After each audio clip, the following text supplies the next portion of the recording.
السلام علیکم۔ سلطان مراد خان کے بعد اس کا بیٹا بایزید خان یلدرم تخنشی ہوا، جو ایک عیاش اور شراب خور انسان تھا۔ یورپ کے حکمت عملیوں سے وہ اس عیاشی کا مرتکب ہوا تھا، لیکن ہم اس سے انکار نہیں کر سکتے کیونکہ وہ شراب خوری اور عیاشی میں چولی دامن کا ساتھ ہے۔ تاہم اس سے انکار نہیں ہو سکتا کہ ایک فاتحانہ سلطان کی حیثیت سے وہ بے نظیر شخص تھا، اور اپنی شمشیر خارشگاب کی بدولت اس نے اپنی دشمنوں کو اپنے سامنے ترسان و لرزان اور سرنگوں رکھا تھا۔ بایزید خان یلدرم کی شراب خوری اور عیاشی کی حکایت اگر صحیح ہے تو یہ بھی عیسائی سلاطین حکمت عملیوں اور خفیہ تدبیروں کا نتیجہ تھا۔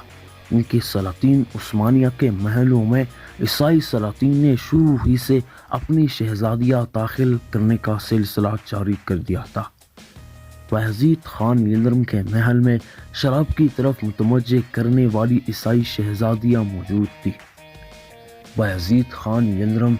شراب پینے اور عیاشی کرنے کے باوجود وہ ایک بہادر شخص تھا جس نے دشمنوں کو سرنگوں رکھا تھا۔ اس نے جنگ انگورہ میں مسلمانوں کی طرف سے ایسی طرف دکھائی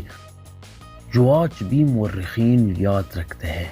مگر اس نے تیمور کو شکست نہ دے سکا۔ اس کا اہم وجہ یہ تھا کہ تیمور کی فوج 8 لاکھ کی برابر تھی اور بایزید اتنا فوج نہیں رکھتے تھے، اور نہ ہی اتنا جنگی سامان ان کے ساتھ موجود تھا۔ میں ہوں اسد اللہ خان، اور عالمی اسلام کے اوٹومن امپائر سیریز میں ہم آج آپ کو یہی سب کچھ دکھائیں گے۔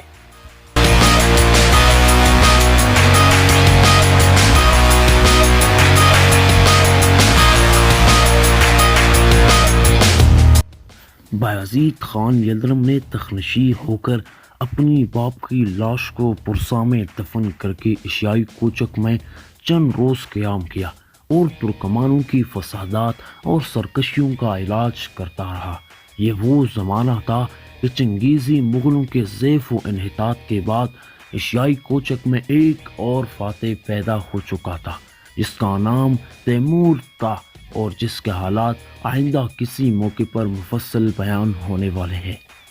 793 ہجری میں یعنی اپنی تخنشینی کی دوسرے سال بایزید یلدرم نے سنا کہ یورپ میں ترکوں کے خلاف پھر کوشش شروع ہو رہی ہے اور سرویہ بوسنیا کے علاقوں میں بغاوت پیدا ہو چکا ہے۔ چونکہ بایزید خان یلدرم برکوبات کی طرح یورپ میں آیا اور بوسنیا سے لے کر دریائے ڈینوب تک کا تمام علاقہ سلطنت عثمانیہ میں شامل کر کے فرات سے دریائے ڈینوب تک اپنی مملکت کو پھیلا دیا۔ والیشیا چنگیزی کا شیرازہ درہم برہم ہونے کے بعد جو چھوٹی چھوٹی ریاستیں پیدا ہو کر آپس میں مصروفی پیکار تھی، انہوں نے تیمور کے لیے فتوحات کا میدان صاف کر رکھا تھا۔ بایزید خان یلدرم کی اس شوکت و عظمت اور قوت و طاقت کو دیکھ کر قسطنطنیہ کے قیصر نے بایزید خان یلدرم کو لکھا کہ قسطنطنیہ اور صوبہ مقدونیہ نیز یونانی مجمع الجزائر کے چھوٹے چھوٹے چند جزیرے میرے پاس باقی رہ گئے ہیں۔ ان بچے کچے ٹکڑوں کو آپ میرے پاس رہنے دیجیے اور مجھ کو اپنا ہوا خواہ اور مخلص تصور فرما کر میرے ساتھ پیمان صلح کو استوار رکھے۔ بایزید خان یلدرم نے اپنی مہربانی سے قیصر کی اس درخواست کو منظور کر کے اس کو اس کے مقبوضات میں آزاد چھوڑ دیا اور وسط یورپ میں آگے بڑھنے اور اپنی فتوحات بڑھانے کی طرف متوجہ ہوا۔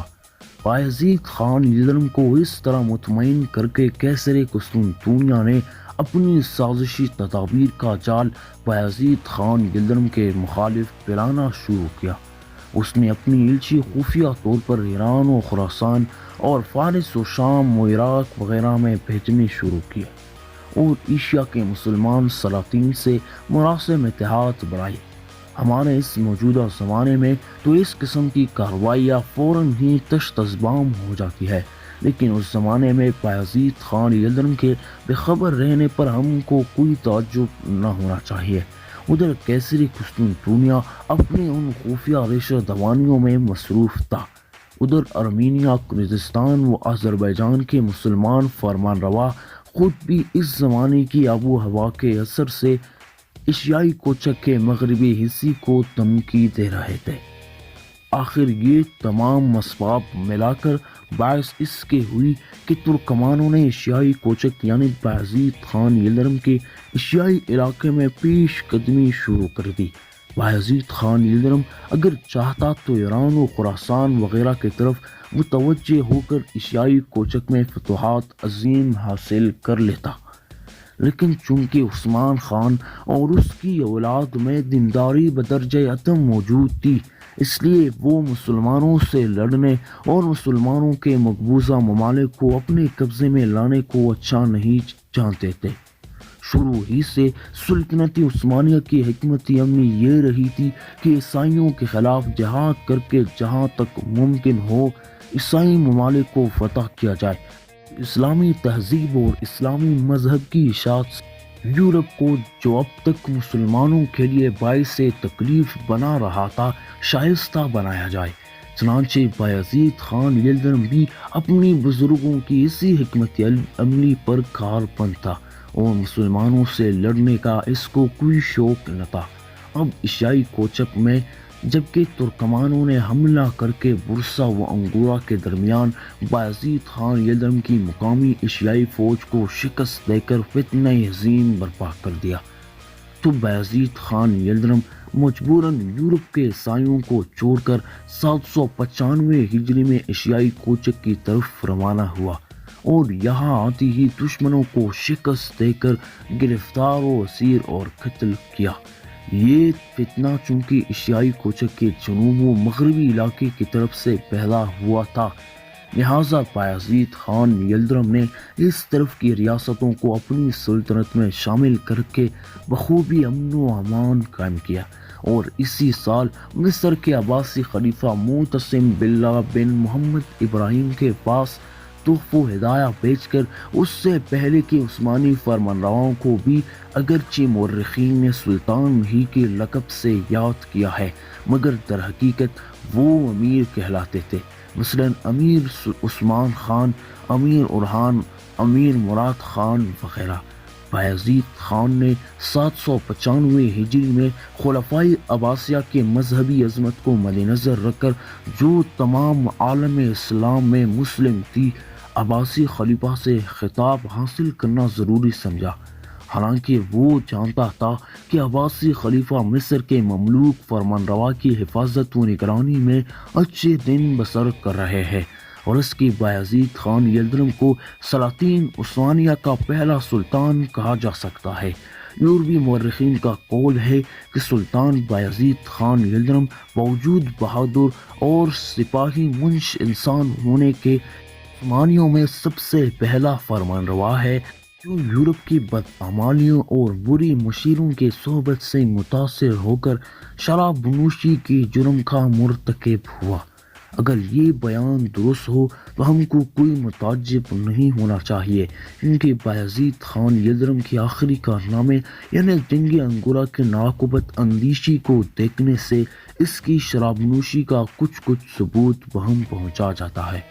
یورپی مورخین سلطان بایزید خان یلدرم کو عیاشی اور بدچلنی کا مجرم بھی بناتے ہیں۔ ہم کو اس پر بھی حیرت زدہ ہونا چاہیے کیونکہ شراب خوری اور عیاشی میں چولی تمن کے ساتھ ہے، تاہم اس سے انکار نہیں ہو سکتا کہ ایک فاتح سلطان کے حیثیت سے وہ بے نظیر شخص تھا اور اپنی شمشیر خارشگاہ کی بدولت اس نے اپنی دشمنوں کو اپنے سامنے ترسان و لرزان اور سرنگوں رکھا تھا۔ بایزید خان یلدرم کی شراب خوری اور عیاشی کی حکایت اگر صحیح ہے تو یہ بھی عیسائی سلاطین کی حکمت عملی اور خفیہ تدبیروں کا نتیجہ تھا، کیونکہ سلاطین عثمانیہ کے محلوں میں عیسائی سلاطین نے شروع ہی سے اپنی شہزادیاں داخل کرنے کا سلسلہ جاری کر دیا تھا۔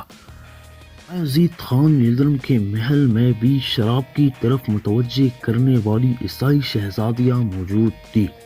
اس کے پیشرو سلاطین اپنی مذہبی عصیبت اور ایمانی قوت کے سبب جبائل الشیاطین اور عیسائی خبیثات کے فریب و قید سے آزاد رہے، مگر بایزید خان یلدرم جو میدان جنگ میں طاقتور سے طاقتور دشمن کو خاتمے میں نہ لاتا تھا، اپنے محلوں کے نرم نازک حریفوں سے مغلوب ہو گیا۔